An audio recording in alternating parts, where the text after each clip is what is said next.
인간의 죄값을 대신 치르시기 위해 십자가의 제물로 죽임당한 예수님께서는 3일 만에 죽음의 권세를 깨트리고 다시 살아나셨습니다.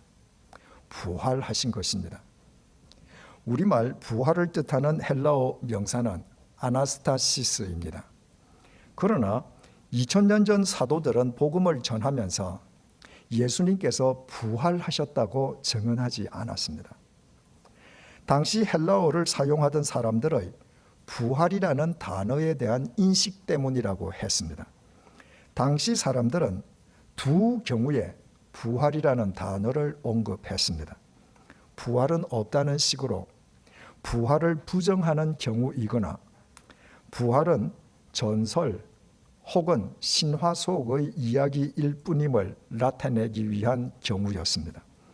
만약 사도들이 예수님의 부활을 부활이라는 단어를 사용해서 증언한다면 당시 사람들은 예수님의 부활을 꾸며낸 거짓말이거나 현실과는 동떨어진 전설 혹은 신화로 받아들일 것이 뻔했습니다.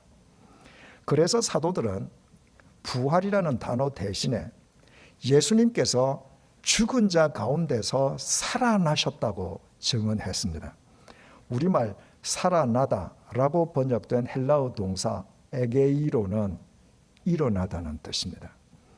따라서 우리말 성경에 예수님께서 죽은 자 가운데서 살아나셨다고 번역된 헬라어 원문을 정확하게 옮기면 예수님께서 시체 속에서 죽음 한가운데에서 일어나셨다는 말입니다. 올해 우리 교회의 표어가 3일 만에 살아나리라 아닙니까? 여기에서 우리말 살아나리라고 번역된 헬라어 동사 아니스테미 역시 일어서다는 말입니다. 사도들이 예수님의 부활을 이처럼 시체, 즉 죽음 한가운데에서 일어나신 것으로 증언한 것은 예수님의 부활이 꾸며낸 거짓말이거나 허황된 전설이 아니라 현실 속에서 실제로 일어난 역사적 사실임을 강조하기 위함이었습니다. 모든 인간은 코끝에서 호흡이 멎음과 동시에 죽음 한가운데로 떨어져 시체가 됩니다.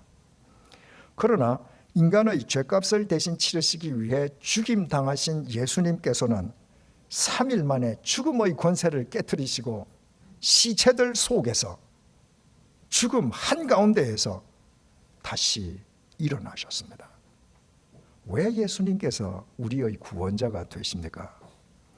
예수님만 우리의 죄값을 대신 치러주셨을 뿐만 아니라 시체들 속에서 죽음 한가운데에서 영원토록 다시 일어나셨기 때문입니다.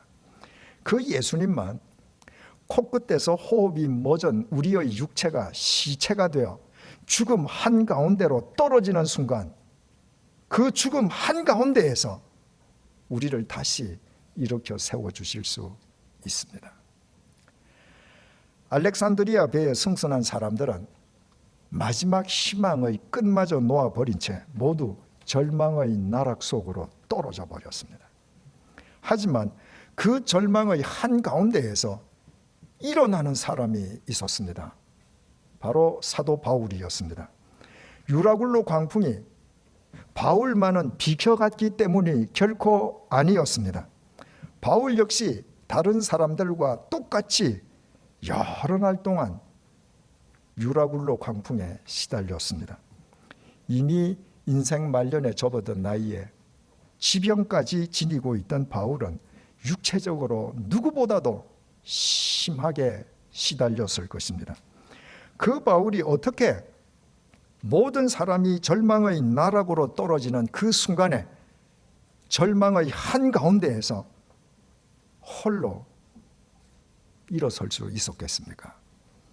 죽음 한가운데에서 일어나신 예수님께서 알렉산드리아 배에 승선한 사람들이 직면한 절망의 한가운데에서 바울을 친히 일으켜 세워주셨기 때문입니다. 바울의 일어섬은 바울 한 사람의 일어섬만을 의미하지 않았습니다.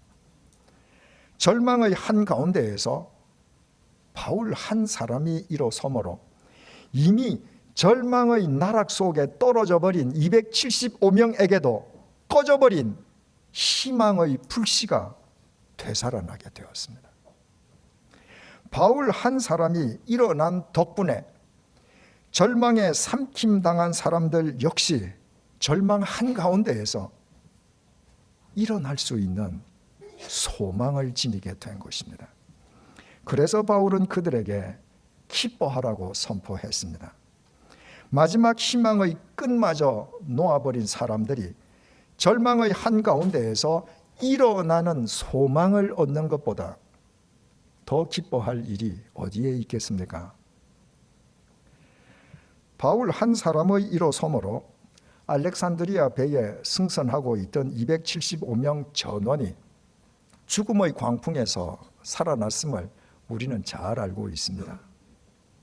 그러나 만약에 알렉산드리아 배에 승선한 사람들이 끝내 유라굴로 광풍에서 벗어나지 못했다면 바울 역시 그 배에 승선한 275명과 함께 유라굴로 광풍 속에서 인생 최후를 맞아야 했다면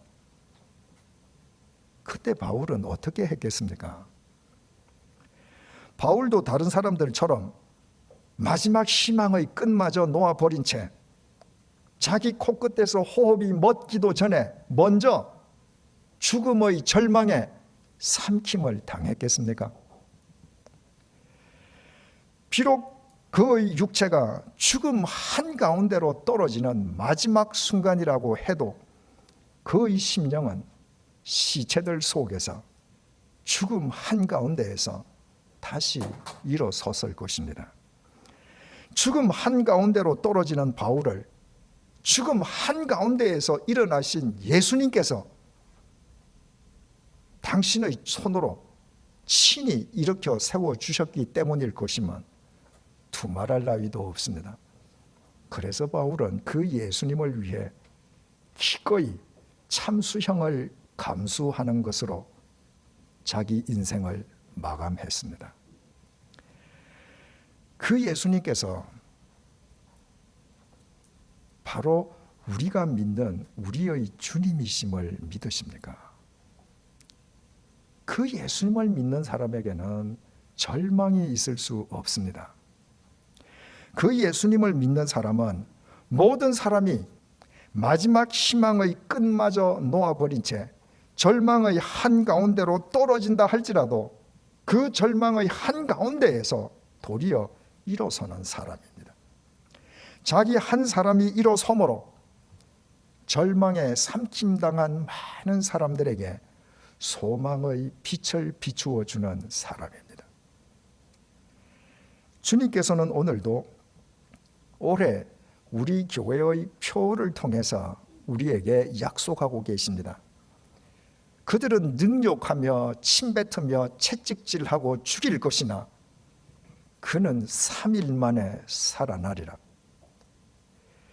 우리의 육체가 죽음 한가운데로 떨어질 때 3일 만에 죽음 한가운데에서 다시 살아나신 예수님께서 죽음 한가운데에서 우리를 다시 일으켜 세워주실 것입니다. 시체들 가운데에서 죽음 한가운데에서 우리를 영원토록 일으켜 세워주실 예수님께서 우리의 주님이신데 대체 이 세상 어떤 유라굴로 광풍이 우리를 절망시킬 수 있겠습니까? 유라굴로 강풍 속에서 이 세상 모든 사람들이 절망의 나락 속으로 떨어진다고 해도 우리는 도리어 절망의 한가운데에서 주님의 손을 붙잡고 일어설 수 있습니다. 우리의 일어섬은 우리의 일어섬만으로 그치지 않습니다. 우리가 일어서기 시작하는 순간부터 우리의 가정이 일어서기 시작할 것입니다. 우리가 일어서는 순간부터 우리의 일터가 일어서기 시작할 것입니다. 우리가 일어서는 순간부터 우리 사회가 일어서기 시작할 것입니다. 그래서 우리는 우리를 강타하는 이 세상의 유라굴로 광풍이 아무리 거세다 해도 오히려 주님 안에서 기뻐할 수 있습니다. 유라굴로 강풍의 밤이 깊으면 깊을수록 주님의 손을 붙잡고 일어설 새 아침이 더 빨리 동틀 것이기 때문입니다.